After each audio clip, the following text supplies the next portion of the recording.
So, welcome guys on my YouTube channel, Samjhao Khushi. Today we discuss class 10th English syllabus. I will briefly explain you guys. Let's discuss it subject-wise weightage first. So, let's start. सबसे पहले reading skills आता है 20 marks का, writing skills with grammar 20 marks का and language through literature 40 marks का, और ये सब टोटल करके आपको 80 मार्क्स दिए जाते हैं. ठीक है. सो ये तो है. अब चलो थोड़ा रीडिंग स्किल्स को डिस्कस कर लेते हैं.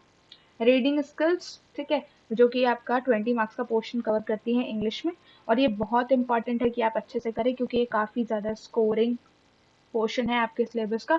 यहाँ से अगर आप 15 मार्क्स आराम से ग्रैब कर सकते हैं, और अगर आपने ये 15 मार्क्स ग्रैब कर दिए तो ये आपको बहुत हेल्प करेंगे. लिटरेचर में जो मार्क्स आप इजीली ड्रॉप कर देते हो, ये ग्रामेटिकल एरर्स की वजह से जो मार्क्स आप इजीली ड्रॉप कर देते हो, वो यहाँ से कवर हो सकते हैं.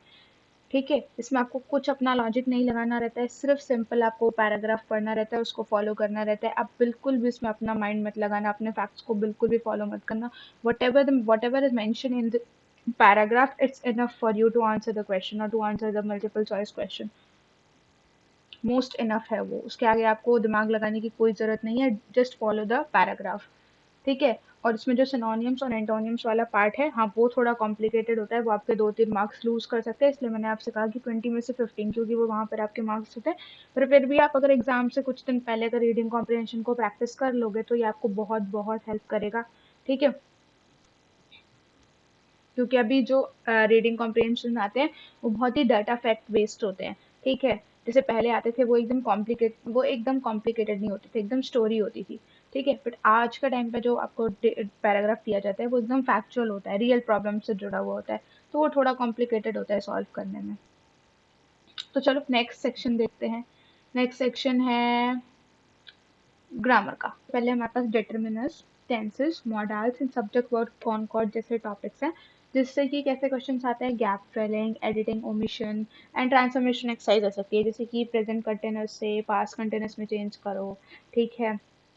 ऐसे क्वेश्चंस आ सकते हैं. मॉडल्स में और माइट को चेंज करने के लिए आ सकता है, क्योंकि एडिटिंग ओमिशन आ रहा है. टेंसेस तो बता ही दिया. डिटर्मिनर्स में भी ऐसे ही एडिटिंग ओमिशन से क्वेश्चन हमें देखने को मिलता है. बाकी रिपोर्टेड स्पीच में हमें एक पैराग्राफ गिवन होता है, उसमें बेसिक इन्फॉर्मेशन होती है, और जो नहीं होती है वो आप अपने हिसाब से चूज करके, डेटा को देखते हुए अपने हिसाब से चूज करके लिख सकते हो. ठीक है. और ये टोटल 10 मार्क्स कवर करता है आपका ग्रामर सेक्शन. तो अच्छे से प्रिपेयर करके जाना. 10 नंबर छोटे मोटे नहीं है यार.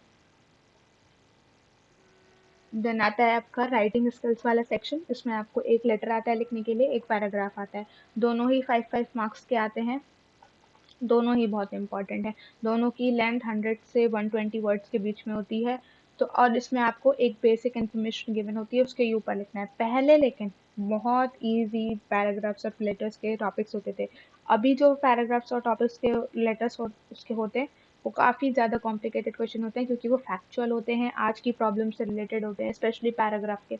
तो आपको एक दो तो प्रैक्टिस करके लिखना होगा. ये नहीं है कि आपने वहाँ जाके सोचा कि मैं वहाँ जाके क्वेश्चन देखूंगा तब मैं लिखूंगा, और आप बिना प्रैक्टिस किए चले गए, तो वो आप नहीं कर पाओगे वहाँ जाकर. इसलिए आपको पहले से प्रैक्टिस करके जाना पड़ेगा.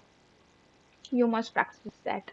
ठीक है. उसके बाद अब ऐसा भी नहीं है कि आप वहाँ पे जाके 2-2 3-3 पेज लिख रहे हो. नहीं, इनफ तो इनफ आप 1.5 पेज लिखो, क्योंकि आप जितना ज़्यादा लिखोगे उतने ज़्यादा ग्रामेटिकल एरर करोगे. ठीक है. तो इसलिए 1.5 पेज लिखो, उतना मोर देन सफिशिएंट है, और एग्जामिनर भी उतना नहीं चेक करेगा. और अगर वो कर भी ले तो उसमें आधे नंबर तो वो आपको 3 से ऊपर तो देने वाला भी नहीं है, तो आप क्यों उतना लिख रहे हो अपना टाइम वेस्ट करने के लिए, अपने हाथों की मेहनत बर्बाद करने के लिए भाई. ठीक है. उतना ही लिखो जितनी आप इन्फॉर्मेशन लिख सकते हो, डाल सकते हो उस पैराग्राफ के अंदर, जितना आप किसी टॉपिक के बारे में आपको पता होगा, आप अवेयर होगे, उतना ही लिखो. ज़्यादा बढ़ा चढ़ा के लिखने की ज़रूरत नहीं है. ठीक है. ज़्यादा ना ऐड करो. ठीक है. ज़्यादा प्रोनाउंस का मत यूज़ करो, ज़्यादा नाउंस रिपीट मत करना. उससे क्या होगा ना, एग्जामिनर इरिटेट हो जाता है और फिर वो चेक भी नहीं करता पूरा. वहीं इरिटेट होगा, उसको वही छोड़ के उसमें नंबर दे के चला जाता है. तो आपको 5 तो वो वैसे भी नहीं देने वाला, तो क्यों उतना घिसा पिटा के करने का. आराम से 1.5 पेज का लिखो, तो सफिशिएंट है उसके लिए, पढ़ने के लिए भी और आपके लिए लिखने के लिए भी. ठीक है. देन आपका आता है लिटरेचर वाला पोर्शन. ठीक है. तो आपको क्या करना है, आपको प्रोज एंड कॉन्स के क्वेश्चंस मिलेंगे पोएट्री वाले सेक्शन से देखने के लिए. ठीक है. वहाँ से आप वेरी शॉर्ट क्वेश्चंस मिलेंगे आपको, मल्टीपल चॉइस क्वेश्चन मिलेंगे, वन वर्ड देखने के लिए मिलेंगे. ठीक है. तो ये क्वेश्चंस को आप अटेम्प्ट करो। और मतलब क्या है, इनके लिए ना आपको स्टोरी पता होनी चाहिए। आपको जितनी अच्छी स्टोरी पता है, आपको जितना अच्छे से स्टोरी पता है, आपको याद है कि बेसिकली क्या क्या हुआ था, उसकी समरी पता है, तो आप ये क्वेश्चन आराम से हैंडल कर सकते हो। ठीक है, आपको रेफरेंस पता होना चाहिए बेसिकली। ठीक है, दूसरी चीज, दो फर्स्ट फ्लाइट वाले क्वेश्चंस हैं, मतलब 5 क्वेश्चंस आएंगे जिसमें से 4 फर्स्ट फ्लाइट के हैं, और 3 जो क्वेश्चंस हैं जो शॉर्ट आंसर टाइप क्वेश्चन है, जो 40 से 50 वर्ड्स के होंगे, वो फुटप्रिंट्स होंगे। तो ये क्या होते हैं, तीनों एनालाइज वाले और इंटरप्रिटेशन वाले क्वेश्चंस होते हैं। इनके लिए भी आपको स्टोरी अच्छे से पता होना जरूरी है। आपको पता होना जरूरी है व्हाट क्या हैपन हुआ है बेसिकली उस स्टोरी में। ठीक है, what is the core of the story, तभी आप इनको आंसर कर पाओगे। क्योंकि ऐसा तो होता नहीं है कि आप बिना स्टोरी पढ़े चले गए और आप वहाँ आंसर कर लो। तो और अच्छी खासी वेटेज भी ले रखी है इन्होंने 12 और 6 मार्क्स की, तो पढ़ के जाना जरूरी है।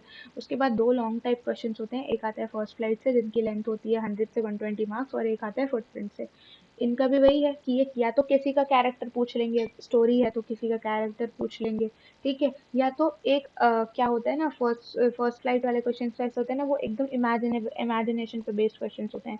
तो आप, ठीक है, तो आपको पता होना चाहिए, अपनी क्रिएटिविटी को सेट करने के क्वेश्चन होते हैं। ठीक है, एग्जामिनर जो है वो आपकी क्रिएटिविटी देखना चाहता है क्वेश्चन के अंदर। ठीक है, और कैरेक्टर स्केच में तो आपको पता ही होगा, जब तक पढ़ोगे नहीं उसका पूरा स्टोरी, तब तक आपको पता ही नहीं चलेगा कैरेक्टर स्केच। तो इसीलिए ये 6-6 मार्क्स भी कंटेन करते हैं। तो अगर आप दोनों नहीं तो एक तो आंसर करोगे, तो उसके लिए आपको पढ़ के जाना बहुत इंपॉर्टेंट है। आपको स्टोरी पढ़ के जाना बहुत इंपॉर्टेंट है, उसको समराइज करके जाना बहुत इंपॉर्टेंट है। ठीक है, और थोड़ी बहुत प्रैक्टिस करके ही जाना। ये मत सोचना कि वहाँ इंग्लिश है तो आराम से हो जाएगा, ऐसा नहीं होता है। बहुत सारे ग्रामेटिकल एरर्स होते हैं, और उसमें जो बच्चा 90 स्कोर करके सोच के जाता है कि अरे इंग्लिश है मैं देख लूंगा, 90 स्कोर कर लूंगा, उसमें क्या, ये तो बहुत अच्छा सब्जेक्ट है। पर है अच्छा सब्जेक्ट, अंडरस्टैंडिंग का सब्जेक्ट है, बट लेकिन फिर भी प्रैक्टिस बहुत ज़्यादा ज़रूरी है, क्योंकि वहाँ पर जाके बहुत सारे ग्रामेटिकल एरर होते हैं, क्योंकि आपके पास 3 घंटे हैं और लिखने के लिए इतना सारा स्टफ है। So be prepare for that and practice करो। Thank you so much.